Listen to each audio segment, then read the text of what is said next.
Лопестин прямой небереси сатылып атат туугандар.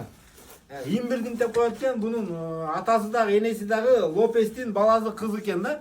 Буну эми арашанчылар жакшы түшүнөт экен, имбирдин эмне экенинчи. Бул 5 айлык кочкор, каны күчтүү. Эми Лопести арашанчылар жакшы түшүнсө керек.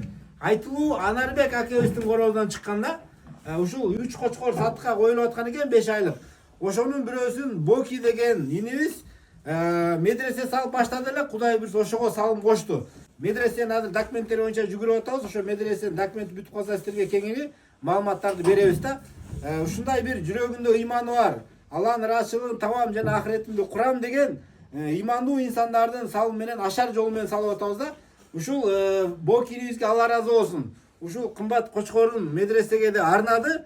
Ушуну кайра эле сатыкка коюп атабыз да. Бунун акчасы ошол медресеге иштейт. Канча кымбат алсаңыз, ошончо өзүңүздүн ахиретиңизге да сооп кетет да.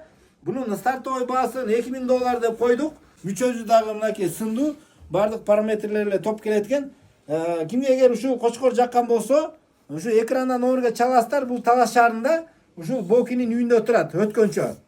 Ким ушундай кочкор издеп жүргөн болсо, туугандар, досторуңуздарга же айыл группаларына же арашан группаларына ушул видеону сөзсүз түрдө таштап коюңуздар. Бул сиздин колдооңуздагы медресеге салым кошкон болосуздар. Видеого сөзсүз түрдө лайк басып коюңуздар.